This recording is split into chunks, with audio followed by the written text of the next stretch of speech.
Well, hey, everybody. Welcome to another episode of Huffer and Friends. This is the podcast designed to help you flourish at life and relationships. I'm your host, Huffer, lead pastor at the Gathering Christian Church. And the way this podcast works is I believe I have the best friends in the world.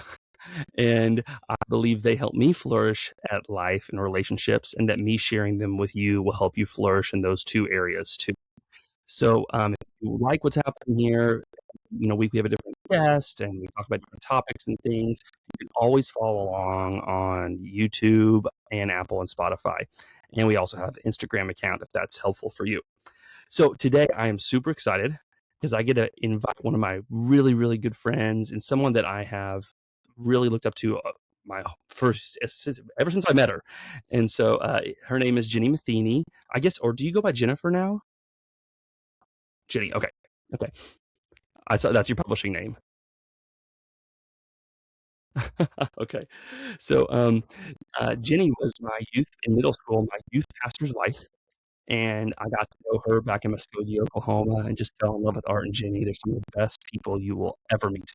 And so Jenny, and we're going to talk about the Old Testament today because you have a doctorate in the Old Testament. You have taught for years now in Old Testament studies, written books on it. We'll talk about that a little bit later. But would you share a little bit with everybody about who you are, your family, and your story and ministry, what you do for a living now? Yeah, I would love to. Thanks, Sai. It's so good to be on your podcast, and it's so fun to see you. Can't believe you're like an adult because I still, when you meet someone when they're like middle school, oh my gosh, so fun. But anyways, I'm delighted to be on this podcast, and also it's been fun to follow your ministry trajectory and all the things you and your family are doing. It's been just a delight. But yeah, our family's been in ministry for like 30 years, which I cannot believe. We have been involved kind of like in a broad sweeping way in youth ministry, of course, so fun. Also church planting, church revitalization, just kind of all the things. We've kind of done the gamut. We've served in churches in California, Oklahoma, Missouri, Kansas, Vancouver, Canada, and then Oregon. And now we're back in California again. And then currently, I am Associate Professor of Christian Scriptures at George W. Truett Seminary, which is Baylor University in Waco, Texas. And there, of course, as you mentioned, I teach Old Testament, and my students are master's students and doctoral students. And so I'm trying to see if I had put this on here. I'll save the rest of it for later. But anyways, that's kind of like in a nutshell, bit of my story. And you have two really cool kids. Can you tell a little bit about them? Oh, yeah. I've got a daughter, Emma. She's married and in Minot, North Dakota right now. She's amazing. Probably one of the kindest people like I have ever met. I mean, seriously, you have these kids, you're like totally the Lord. Like I could not have raised someone that wonderful. And then my son, Sam, and he just has graduated from K-State with his accounting degree. And so he's, 22. And then my daughter's going to be 26 in a couple weeks. So I just can't believe it because Emma, I was going to ask you this. Well, this might go with your next question, but Emma was 3 when we were in Boulevard and Sam was like born in Muskogee. So I just still can't believe how many years. It's so funny because you say you can't picture me as an adult. I can't picture Emma and Sam as adults. Like I see pictures and I follow you all and everything, but I'm like, gosh, they're so old. And I have these beautiful memories of them. And so anyway, my next question, which you were kind of hinting at, is how do we become friends? Like, what's our friend story? I love hearing other people share because I have my narrative. I'd love hearing from you. Yeah, no, it's so fun. I love this. So as you had mentioned, Art was your youth pastor at Boulevard Christian Church in Muskogee, Oklahoma, which used to be on Okmulgee. And crazy thing is, I've never seen the new church. I need to make a pilgrimage down there. I remember we all sacrificed, giving money toward the building campaign, and Mac Whitaker was big on that. And so anyway, someday I need to go and do all that. But when we were there, you were a middle schooler and you were so much fun. You were just one of those that just brought people together, so much energy. And literally whenever I think of Huffer, I think this kid had so much, I don't know if this is a current word anymore, but like swag. Like you just like were like so confident with the ladies. And you know, like as an adult, you're looking at this middle schooler kid going like, where did he get all that confidence? It's like, I mean, you had it. It was great, but I thought, you were just like, I just remember trips in the van, going places, and you just were so much fun. And then I had a son who had that same confidence. So I'm like, oh, I see. Yeah, I did. You just have that. Anyways, it was so much fun. And then I was also thinking about, were you part of that youth group where Art found those roller skates? Oh, yeah. And I can't remember. He did something like some extreme game where I think you had to wear helmets. I'm sure waivers should have been 100%. signed, but weren't back in those days. Oh, yeah. Yeah. And that was the night that I remember I was bending over tying people's roller skates. I was super pregnant. Sam, I went into labor that night. Like, yeah, that I remember tying roller skates and Art's like, you're like 9 months pregnant. And then that night is when I went in and then I had Sam. That's so cool.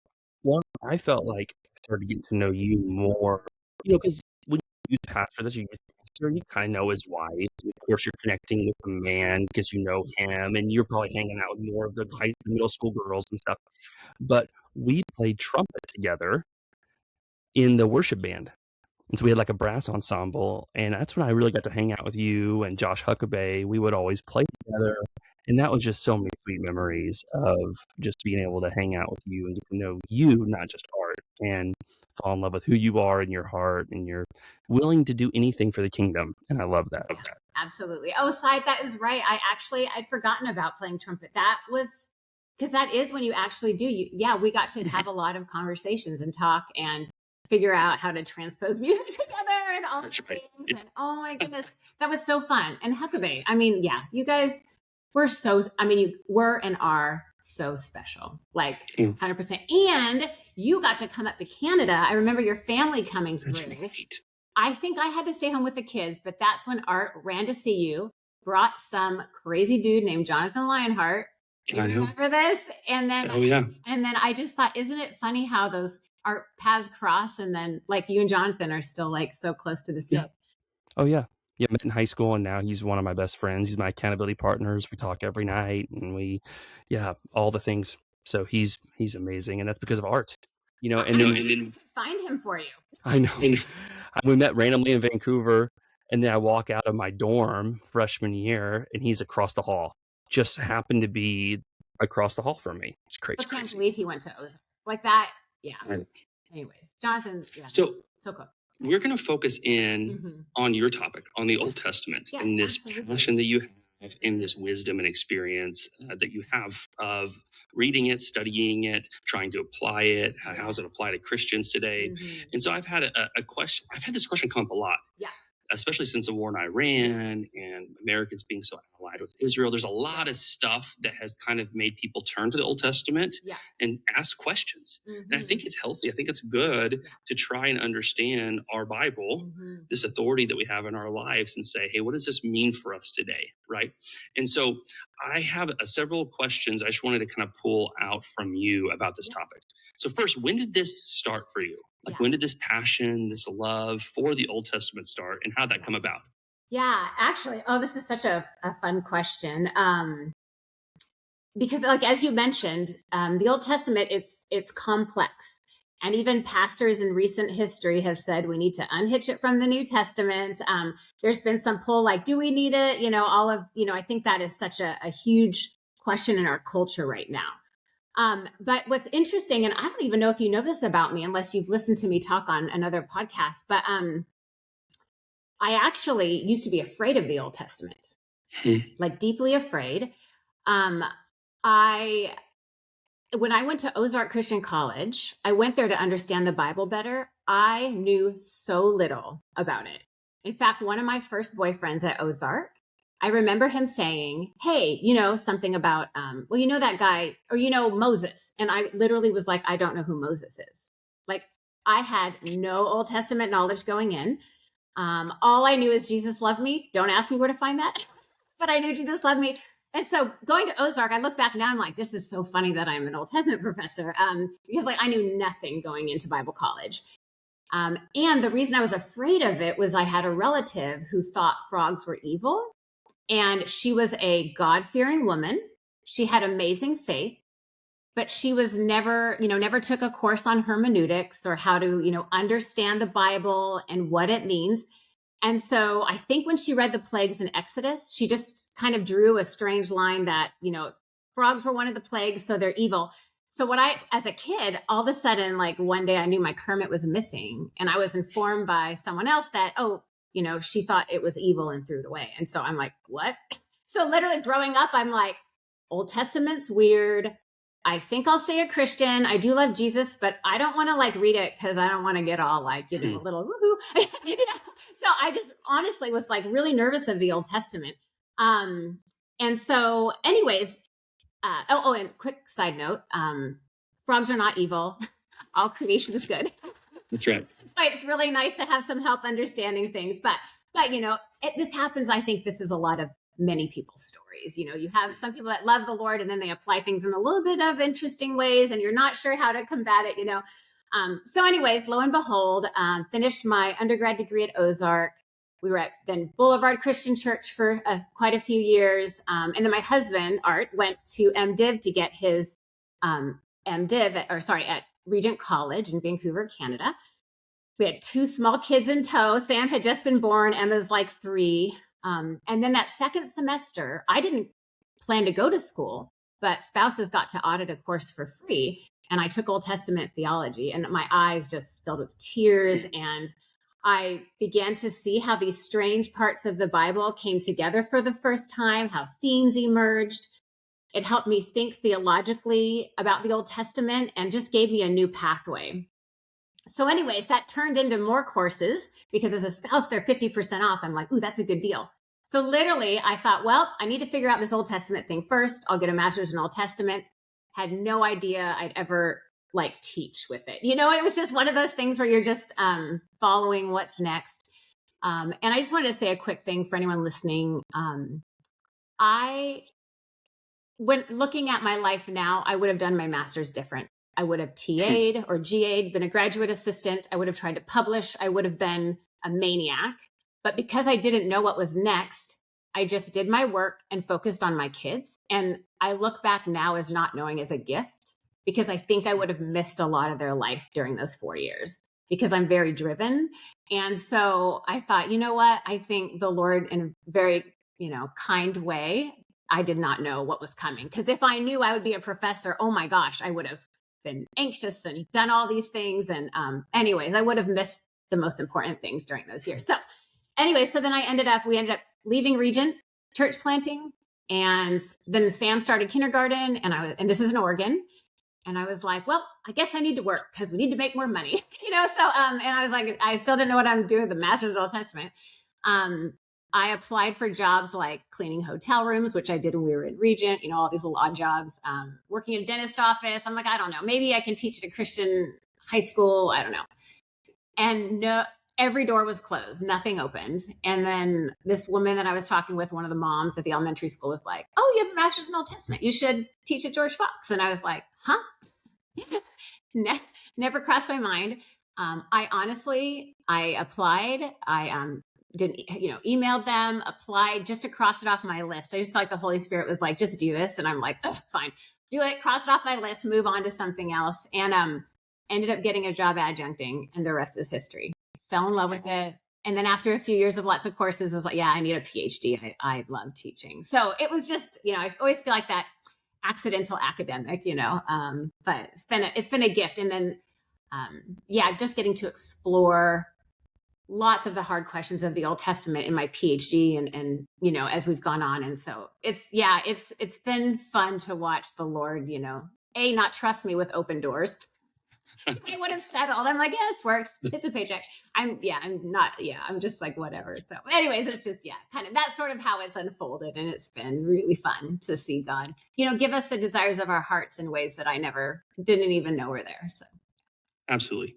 I love that story because I say all the time is that God is playing chess and we're playing checkers. and when we try to play chess and we try to think 4 or 5 or 6 moves ahead, we miss what he has for us right now. That was such a good word. It's just like, hey, what does God make available to you now? Say yes to that and just trust him with the plan. Yeah. And I so struggle with that. I have a plan. Me too. I think it's the right one. We got a great plan. You're like, Lord, here is the plan. This makes so much sense. Oh, I hear you. I know. Yeah. It's been, you're doing exactly what God wanted you to do. Yeah. It's been, absolutely a joy. And teaching seminary. I taught undergrad at Manhattan Christian College for a year, which was super fun. I always thought I was meant for undergrad because I'm like, I get to almost, you get to be like a comedian and, I just try to get them, undergrad's different. It's super fun. They're rigorous as well, but then, when the opportunity opened up for me to teach at seminary a year later, I was so nervous. I thought, seminary. Oh my gosh. But it's just fun to like you said, let the Lord guide those next steps and to trust that God knows what God's doing. Because I'm like, are you sure about that? I don't know. Am I the one?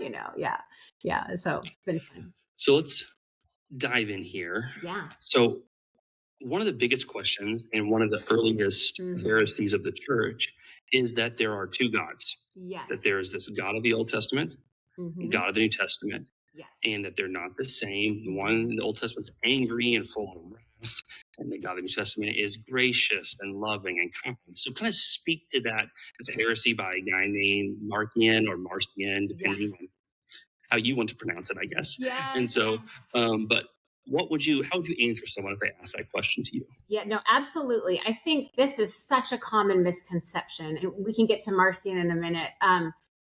But what happens is we end up focusing on certain texts in the Old Testament and actually sometimes ignoring other texts in the New Testament.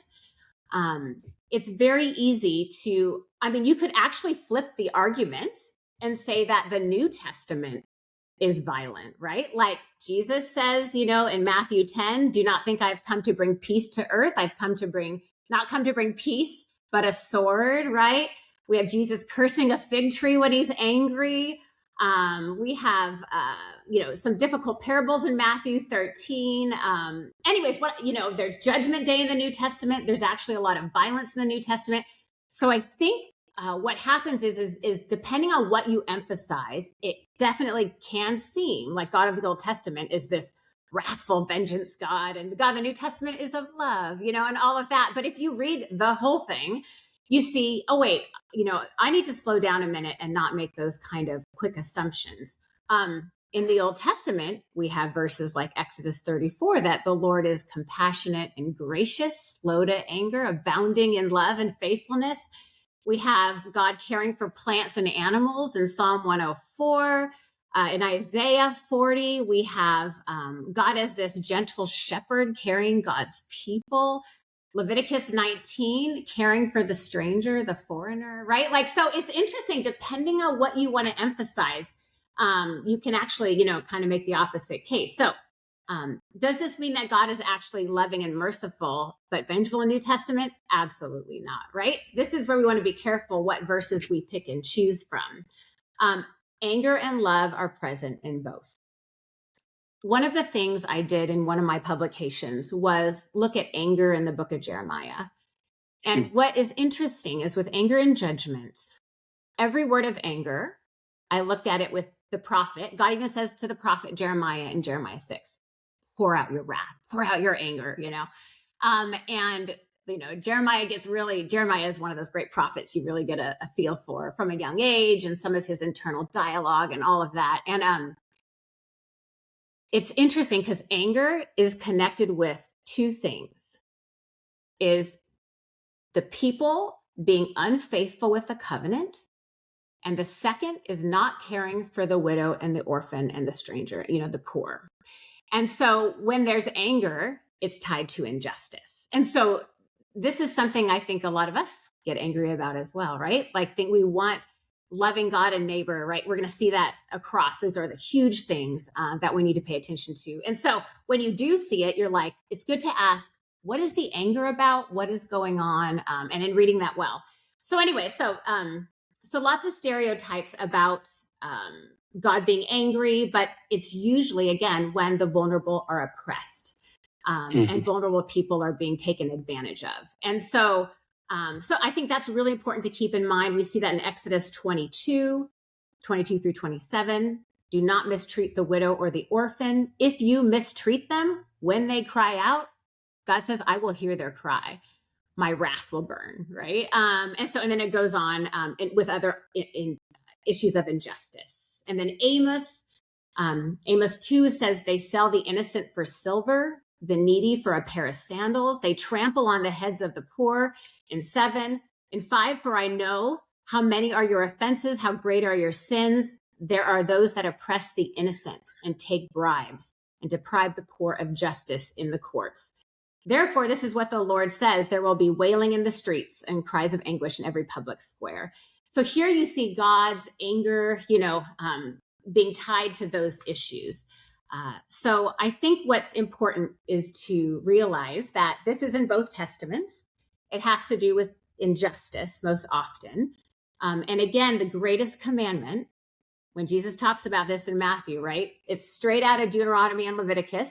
If you remember the expert of the law, what is, the greatest commandment? What is all of it? And it's to love God and love your neighbor. And so this is where I think, as we're talking about Old Testament, New Testament things, that these are inherently connected deeply. Yeah.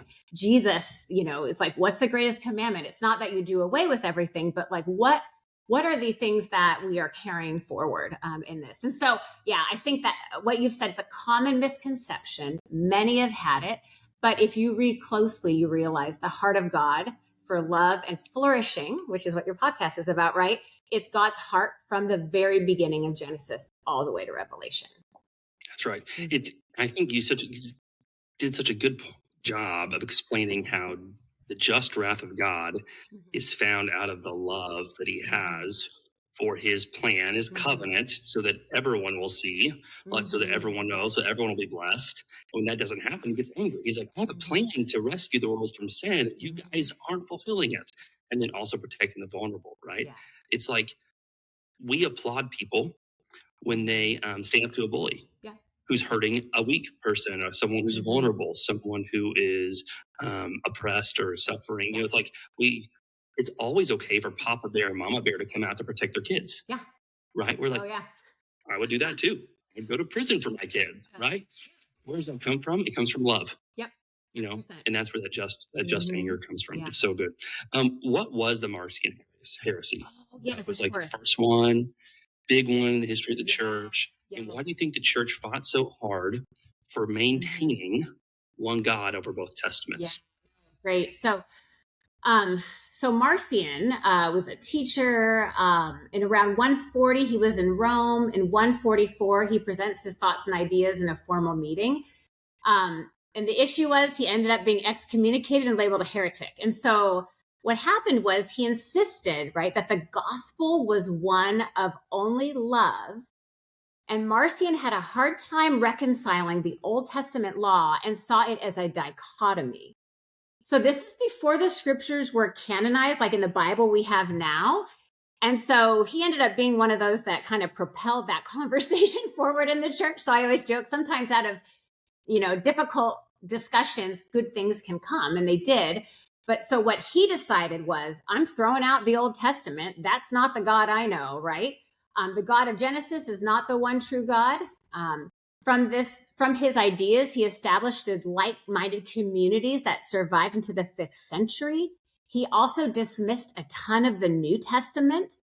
He had this deep rejection of the Jewishness of the New Testament. And this kind of comes to play with some of the questions, around Old Testament, New Testament, what's happening today as Christians and all of that.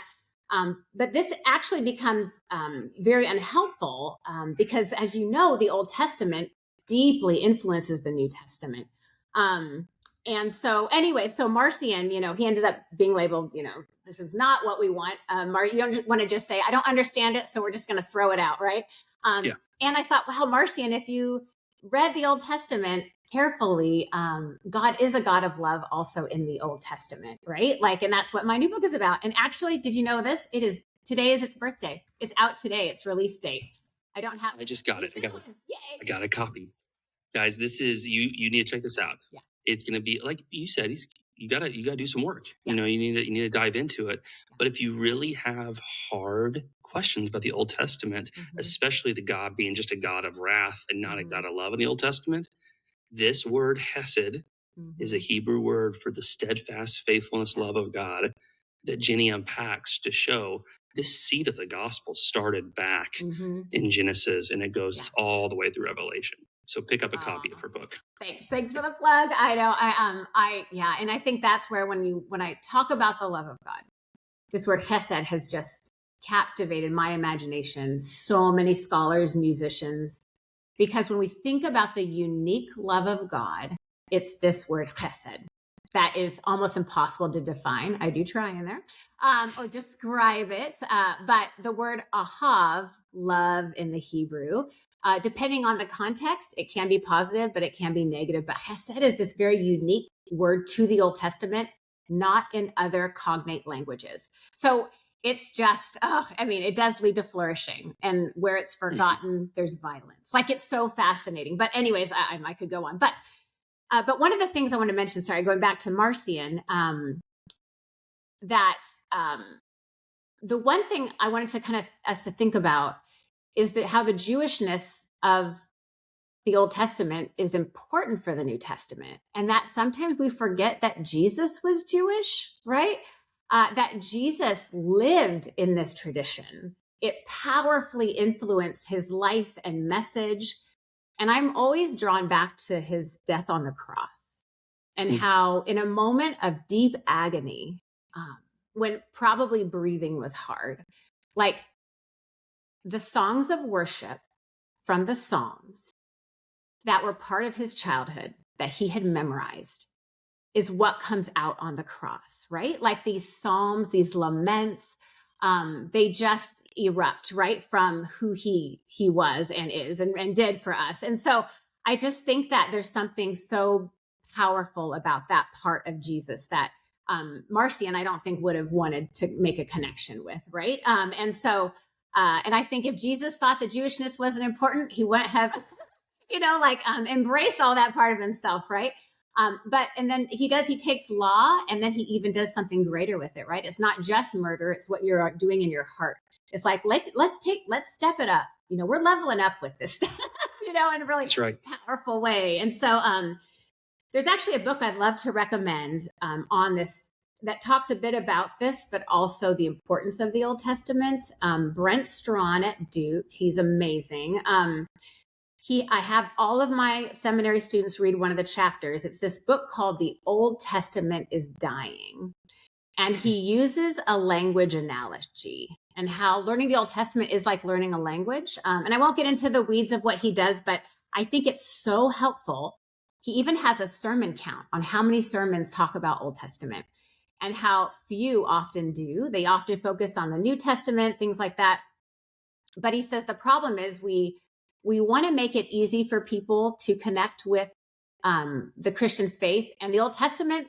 Honestly, it takes some work with some of these passages. And so sometimes to make it easy for people, we're like, let's just get rid of it and just focus on the New Testament and love. But the problem is we cannot fully understand the New Testament without the Old. Hebrews, what do you do with Hebrews? Or even Revelation, right? It's like so 100%. Much of Revelation is painted with Old Testament imagery. And so this book is so helpful, I think, because what his warning is, Strawn's warning for us is, if we throw out the New Testament, guess what's about to follow? The Old Testament, the New Testament will come next. And so, and then it's just, ideas, and then church becomes a club, and you know what I mean? It's like, why are we meeting? So I think he really helps draw this out in a very powerful way. And he deals with Marcion, even, happyologist faith, health and wealth prosperity stuff, and new atheism and all of that. And so if you're interested to kind of trace some of this and how it's not new and it keeps reiterating in new ways in our culture, we're going to be confronted with it again and again. But to be brought back to the fact, like, the Old Testament is so deeply important. We can't just focus on cheery parts of the Bible and ignore, some of the more difficult things. So I don't know if sometimes I'm a verbal processor. Yeah. and I say things and I hear them, I'm like, actually, I don't agree with what I just said, but I might try one of those right now. Okay. I feel like so many of the bad representations of Christians today, of Jesus followers, come from a few things. Like one of them is like their belief on the end times, and the way in which it makes you live in fear, the way it makes you try to legislate morality, the way it supports certain policies or others, and at the heart of that really bad belief about the end times comes from a misunderstanding of the Old Testament. Okay, that's number one. Number two, health and wealth gospel. Like God wants to make you rich and healthy and wealthy as long as you have enough faith. A big part of that is not understanding the Old Testament. And the other one I was thinking of was, as you were talking, was the gospel of the kingdom. Like Jesus did not just come to save you from hell when you die. He's establishing a kingdom here and now. Literally, Mark says Jesus preached the good news. And what the good news was repent. The kingdom of God is at hand. Repent and believe the gospel, the good news. And a reason we don't understand the gospel of the kingdom is because we don't understand the Old Testament. And so literally the ways in which people are trying to follow Jesus are being hampered because of a lack of an understanding of the Old Testament and the story Jesus fulfilled.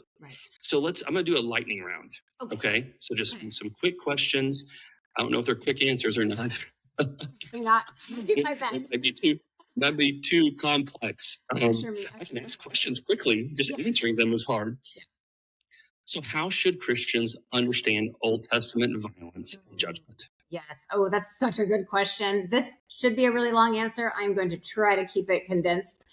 I think what I mentioned before, realizing there's also violence and judgment in the New Testament. It's not just an Old Testament thing. One scholar said it well. And I think in our world today, this is pertinent.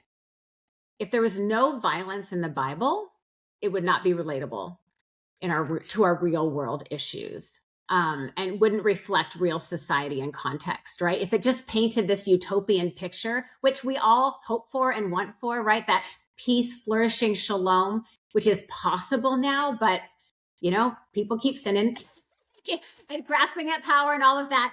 And so one of the things I think is understanding that, understanding that violence is part of our world. It is in the Bible.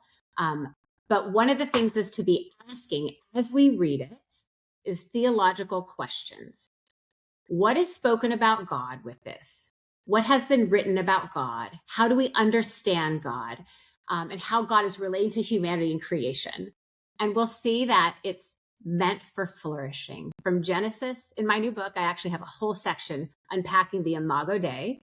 It's pretty, it's an opaque term. It's only about 4 times in the Old Testament, but the possibilities of flourishing as us as image bearers with this role as people keeping, which is a priestly role given to all of humanity, what is possible can be beautiful, right? The now that you're talking about. But it's a vision and a call to now, but we know also it's a struggle, right?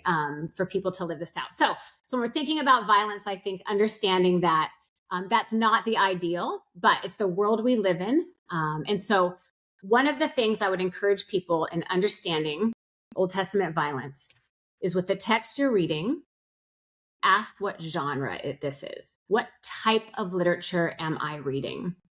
How is God showing up in the midst of that? Because there's so much grace in the Old Testament when you start digging in deep. I think it really helps to show just this more deep, beautiful theological way that God's at work in these Old Testament books. And just on a quick note, my PhD dissertation actually dealt with 3 of the worst chapters of violence in the Old Testament, Judges 19 through 21, because my whole question was, this is so violent. There's so much gendered violence. How do we deal with this? And I could unpack this for like 5 hours, but I'll just say this, with kind of thinking about genre and violence in those particular chapters, I like to equate them to good horror movies. So what I mean by that is there is a purpose for it. It is wanting to ask you questions. It's wanting the reader to ask questions, right?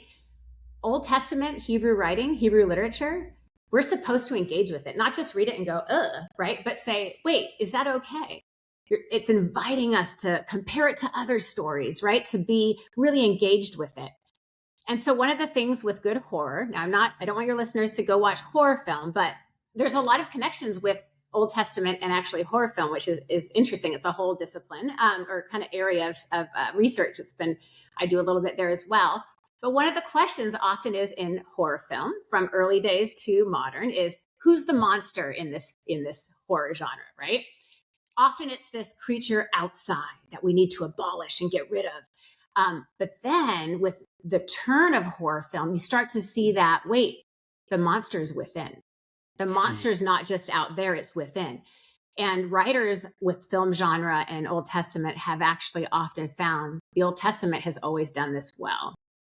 To not ask who's the monster out there, but actually within when we are not acting with justice, right? And so at the end of Judges, they almost annihilate a whole tribe within with violence. And so it turns out like, oh no, it's not those others that are the monster. It's like we are the monster. And so it brings up really interesting socio-political questions. So anyway, so there's a lot we can unpack with violence, but I think just trying to understand well the type of literature you're reading can be helpful.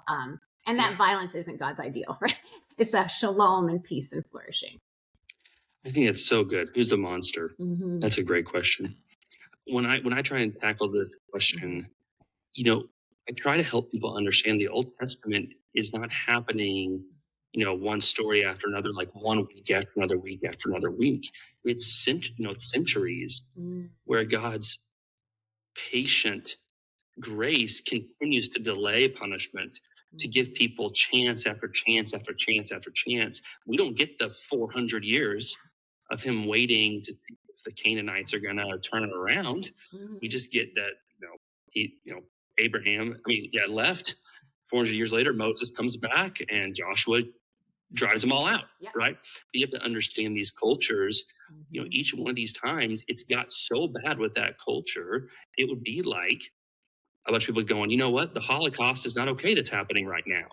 Right. We got to take that monster out. Right. And so that's part of what you're seeing unfold. You might turn one page, but one page is 400 years of God's mercy. Oh, completely. Of his patience. Completely. Right? And it's, and like you mentioned with the Canaanites, how the Old Testament is so beautiful and how it will not let you dichotomize an us and them. It's not Israel's the good guy, everyone else is the bad guy. There's constantly people that are outside of Israel saving Israel. And often, I'm just going to have to do this because of my research, it's often a woman, right? In Genesis, we have Tamar, and that's a whole nother podcast. And then we have Zipporah on the eve of Exodus saving Moses. We have Rahab, a Canaanite, on the edge of entrance into the land. We have Ruth right from Ruth comes King David. And so it's just, you see these courageous movements of women that aren't part of Israel that actually save them. And so I feel like there's the Abrahamic call, right? That you are chosen to be an instrument of blessing. Abraham and Israel. And you see that movement to be a blessing and then how others are part of that and help expand the story, right? It's always about more than just a people, right? So anyways, it's so good. Yeah. That's so good. Much richness. Yeah. What do you do with all the Old Testament laws? Yeah. Are any of them binding on Christians? Mm-hmm. Why or why not? Yeah. You should not wear mixed, clothing. I'm just kidding. No, that's a great question. And I think one of the things we want to keep in mind with this is and Marcion did this as well, right? Law versus grace, right? And so if we come to the Old Testament thinking that Israel had to obey the law to be saved, we are missing it. We want to remember, this is a common misconception, thinking that Israel was law, Jesus is grace. Just believe in Jesus to save by grace. Because in Exodus, if you remember, Israel cries out, God hears their cry, God brings Moses to save them, right? They are saved and removed from that situation through miraculous things before any law was given. So then we start to see law and narrative and story are connected, right? It's not just here's the laws, obey or you're out. In fact, my book, But one of the things I argue with my new book out today is that God's Hesed love shows up often after they have broken covenant and broken the law. And so you see this deep, God is so relational throughout the whole Old Testament and is committed to this human flourishing project, right? Even when people keep messing up. And I think that's one of the things that my students are always shocked about. Like, once they dive in deep, they're like, ooh, Abraham, like, you think of him as a hero of faith, and he is, but also, he's human. He's so human. And to be reminded that these people are not to be modeled, but they're mirrors to us, right? And we see ourselves in them, and that God is not giving up, right? So anyways, all of that to say, so law is bound up with story. It's not just a list of rules. The Torah means instruction, law. Torah with a big T is like the first 5 books of the Pentateuch. But you see some laws carrying over, others not, right? Others are very contextual and ancient. And so one of the things we want to think about is, even like laws for gleaning in fields, right?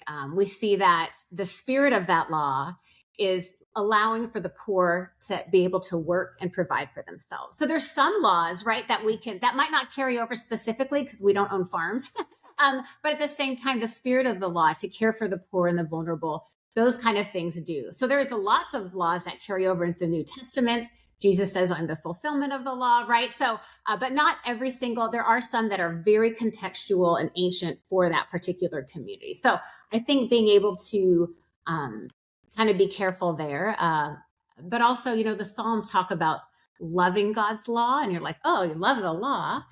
But the purpose is that it forms us as a people, a holy people for God, right? So it's that formational aspect that, in Israel at Sinai, Moses has given them the law. It's to be like, this is how you are to be a blessing with one another and with the world. And so the purpose of the law, I think, is always important to keep before us.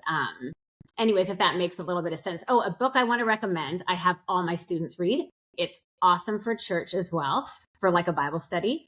It's it's Carmen Imes' Bearing God's Name, Why Sinai Still Matters. I highly recommend this book for anyone kind of struggling with law.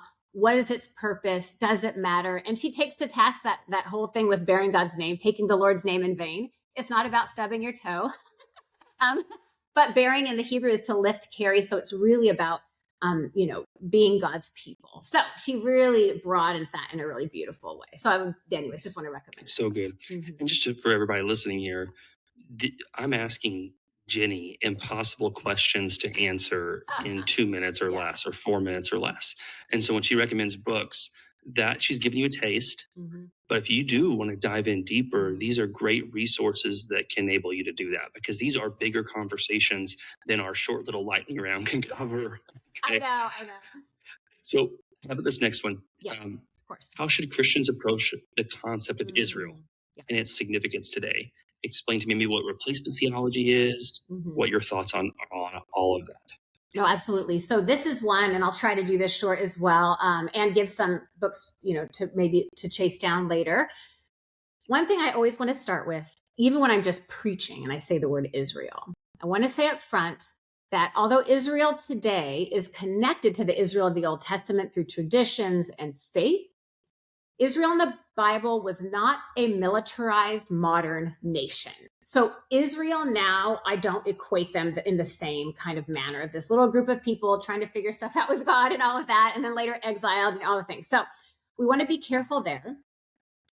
Israel was at one time in the Old Testament a united kingdom, but then later exiled in 2 Kings and Lamentations. As you read why Israel looks at itself as losing power in the Old Testament, it's because they didn't stay faithful. They didn't care for the poor, the foreigner, right? Like those are how they saw their God judging them. And so they lose land, temple, but they continue to worship and be a people of God. And one of the beautiful things, even after all that loss, God goes with them in exile. Because in the Old Testament mindset, if you are conquered by another nation, it's almost like your God lost. But not our God, right? God is with us, whether we're winning or losing, all of that. So all of that, though, to say that Israel of today is a modern, nation with superpowers and power and, militaries and all of that. So I want to be careful to not equate those. In a nutshell, like replacement theology or supersessionism is this idea that Israel is superseded by the church in the New Testament. And so we've got to be really careful. I don't see it this way at all. We want to be careful here because there is a punitive way to see this where the Jewish people rejected God. And so, like Gentiles or Christians replace them and they're rejected. We want to be careful there because as a reminder, what we mentioned earlier, Jesus was Jewish. Paul is Jewish, right? All these early Christians are deeply Jewish. And continuing on in their traditions. And that's not something that necessarily that Paul is saying, do away with all of that, but saying, we're becoming something new together, right? Like Ephesians 2, if we think about these verses 14 through 15, Paul's not wanting them to abolish all of their traditions, but with the new believers, they don't need to be circumcised to be a part of the faith, right? They're okay to not be, right? You don't have to become Jewish first and then Christian, right? But we're this new, diverse people together, if that makes sense. And so one of the ethical things we have to be careful with supersessionism is that it can end up leading to anti-Semitism. And we want to be careful there. And there's there's so much on that as well. But just to say, there's beautiful parts of the Jewish tradition. And I do a lot of work with Jewish scholars as well. But we also want to be careful to not say they're not, you can't do any of that and be who you were. The people of God is complex and diverse. We see that in Revelation in a really beautiful way. Every tongue, tribe, and nation. We don't just meld into this, goopy sameness, right? We are united under Christ in a beautiful way, brought together, not erasing differences or even some of the Jewish traditions, if for some people that want to maybe do some of those. But at the same time, there is this beautiful unity in Christ that we now have. So and some of the arguments, especially when we get into Galatians, is, that non-Jewish people don't have to do the Jewish things, right? Because they're really in the New Testament figuring out how are we a people of God together. So lots of questions, lots of wisdom, discernment, lots of counsel, and all of that. But again, and just anyways, a book I'll give you. Sorry, this is a huge question. But a book I want to offer that I think could be helpful is Willie Jennings, A Christian Imagination: The Theology and the Origins of Race. I think that could be a really helpful one. There's some others. I think Bible Project has some good things here as well. But Jesus comes to fulfill the law, not abolish it. So we want to be careful with exegetically how we read those scriptures, theologically, because some, I think, misinterpretations have happened that have led to some very unhelpful and damaging theologies. Absolutely. No, that's so good.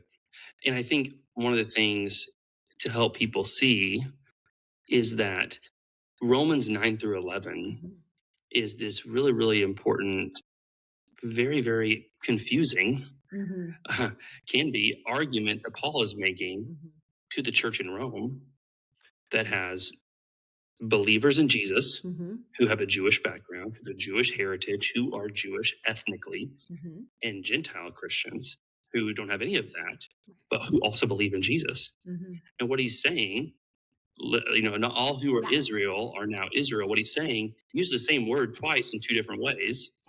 And what he's saying is, you all, both of you, y'all who believe in Jesus, are this new Israel. And the danger, like you said, the danger is that we say, okay, now we need to hate anyone who is ethnically Jewish that doesn't believe in Jesus.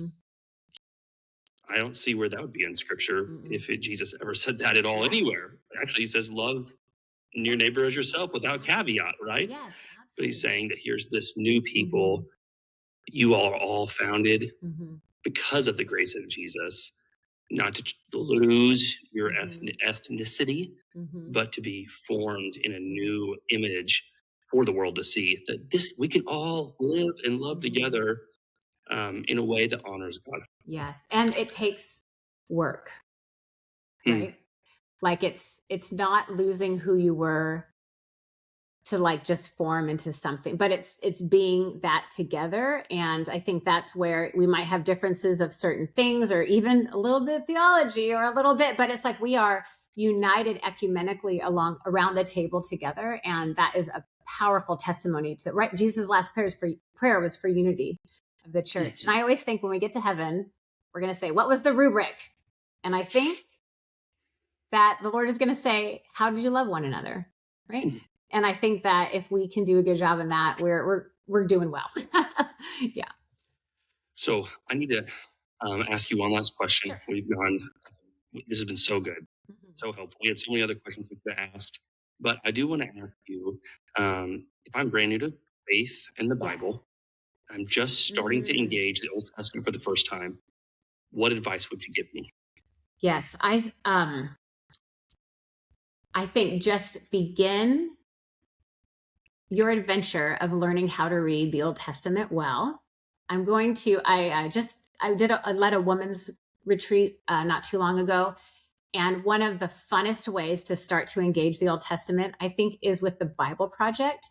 This is a wonderful online tool, teaching videos, podcasts. They even like have drawings that bring the themes together. It's two guys that went to Multnomah University, Tim Mackey and John Collins, all free resources. So I think that could be a great place to begin to understand what is the genre, the type of literature you're reading, right? You don't read, not that anyone reads newspapers anymore, but you don't read the want ad section the same as you read the comics, the same as you read editorials, right? So understanding what's going on there is helpful.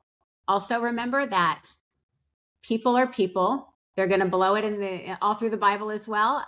But that God is the hero of all these stories, right? God is the one to keep your eyes on. What is God up to? And there's so much grace through that. And just remembering the Old Testament is asking big questions. Who are we? Who is God? Within a very ancient context. So having a little bit of help with understanding what ancient people might be asking. We don't want to impose our modern questions on that text because it's not going to be able to answer them well, but what are they asking? But it will answer our big philosophical questions, right? Who are we? Who is God? What really matters? That's so good. Jenny, thank you so much for your time. Thank you for trying to tackle these tough, hard topics in a very short period of time. Yes. And you did such a good job in a succinct way and just giving us resources to dive deeper in each one. So thank you so much. You're so welcome. It's great to be with you, Cy. Hey, thank you all for listening to the episode of Huffer and Friends. Again, you can follow along on Apple, Spotify, or YouTube. And remember, as always, that you are made for more, so don't settle for anything less.